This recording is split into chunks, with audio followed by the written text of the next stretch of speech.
The Kalahari UFO crash, 1989, the silent desert encounter. Somewhere deep in southern Africa, where the wind moves across endless red sand dunes and the horizon never seems to end, lies the vast emptiness of the Kalahari Desert. It is one of those places that feels older than time itself. No cities, no noise, just heat, wind, and silence so thick it feels alive. But in 1989, according to one of the most controversial and classified UFO stories ever told, that silence was broken. Not by a storm, not by man, but by something that fell from the sky. Something not of this world. What allegedly followed became one of the strangest military incidents ever whispered about behind closed doors, a story involving radar logs, a high-speed interception, a crash in the desert, and beings that were not human. Tonight, we go back to that moment. Back to the Kalahari Desert crash. The story begins in May 1989. According to leaked intelligence-style reports that surfaced later, South African radar stations picked up an unidentified object entering airspace at extreme speed.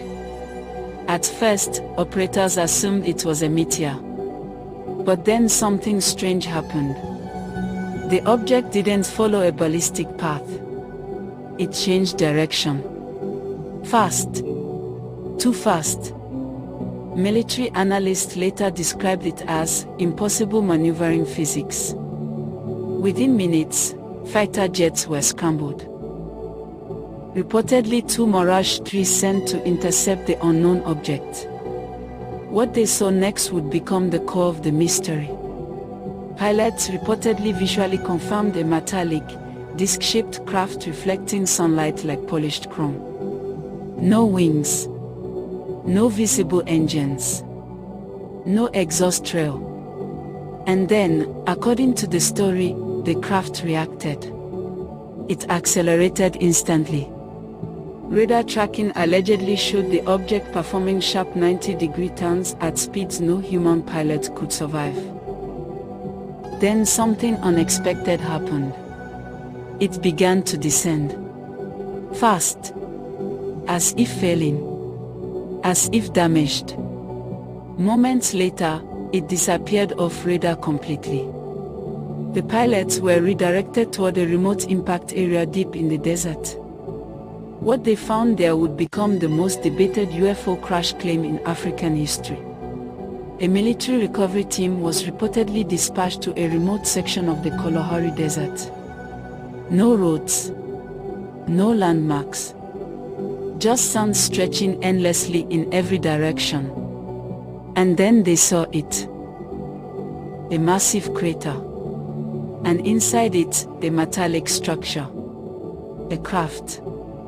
Not burned like a meteor. Not shattered like conventional debris. But intact enough to recognize shape and engineering.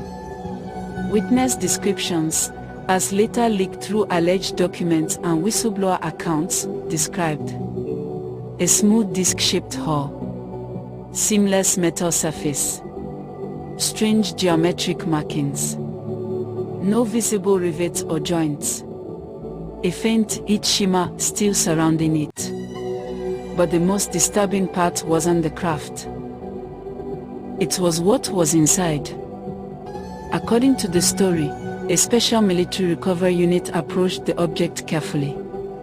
No signs of radiation. No explosions. Just silence. And then they found an access point, something that resembled a hatch. It was already partially open. Inside, they allegedly discovered 2 beings. Not human. Described as approximately 1.2 to 1.5 meters tall. Large, elongated heads. Grayish skin with a slightly reflective tone. Extremely thin limbs with 3 fingers on hands. Eyes that took up most of the face. No visible hair or ears. Clothing like material that seemed fused with the body. One was reportedly alive, the other injured or unconscious. The living being reportedly showed signs of distress, but not panic.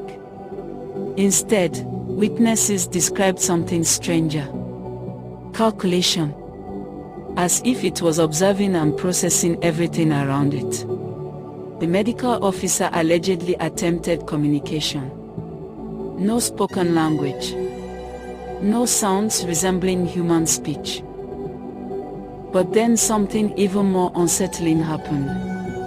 The being allegedly responded mentally. Not through words, but through impressions, feelings, images.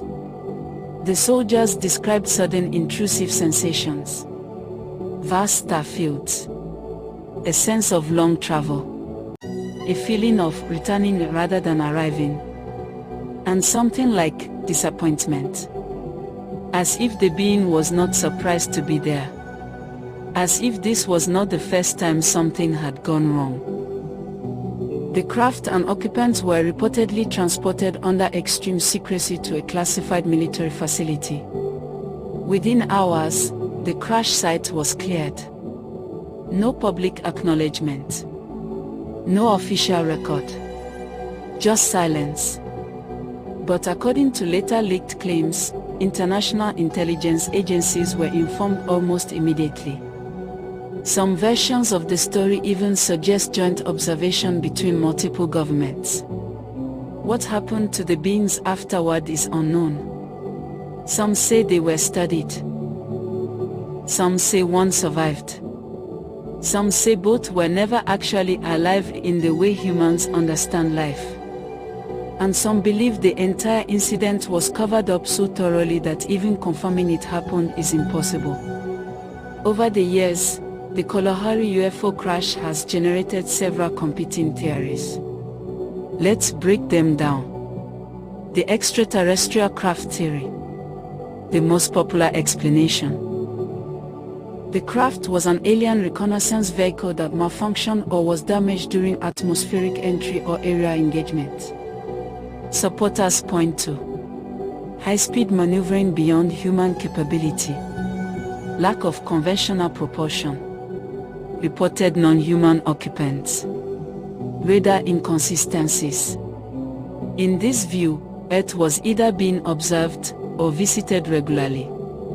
And this was just one that got caught. Secret military technology theory. Some believe the entire event was not alien at all. Instead, it was an experimental aircraft, possibly reverse engineered or part of a black project. The beings could have been biorobots, piloted suits, or even psychological misinterpretations under stress. The crash. A test gone wrong in a remote region. But critics argue no known technology in 1989 could replicate what was described. Mass psychological/misidentification theory. Skeptics suggest radar glitches, misidentified aircraft, natural atmospheric phenomena, and exaggerated military storytelling. In this version, nothing extraordinary actually happened. Only confusion amplified by secrecy. But this theory struggles with one issue. Too many consistent details across independent retellings. The intervention theory. A more fringe idea suggests the craft was not simply visiting Earth. It was already here. Observing. Monitoring. And the crash occurred during an attempted interception, either by Earth forces or another unknown entity. Some theorists even suggest what crashed in the Kalahari was not the real craft, but a smaller probe sent from something much larger still out there. Watching. Waiting. The Kalahari UFO crash remains one of those stories that sits in the uncomfortable space between myth, intelligence leaks, and unanswered questions. No official confirmation. No declassified files. Just fragments of testimony, speculation, and silence. But sometimes silence is louder than evidence. Because if even part of this story is true, then it means something once crossed our skies in 1989. Something advanced enough to defy our physics. Something that didn't just pass by Earth, but interacted with it. And maybe still does. If you enjoyed this episode of Mysteries from the Orb, don't forget to like, subscribe, and hit the notification bell so you don't miss the next mystery. Share this video with someone who still looks up at the night sky and wonders what's really out there. Because the truth might already be looking back.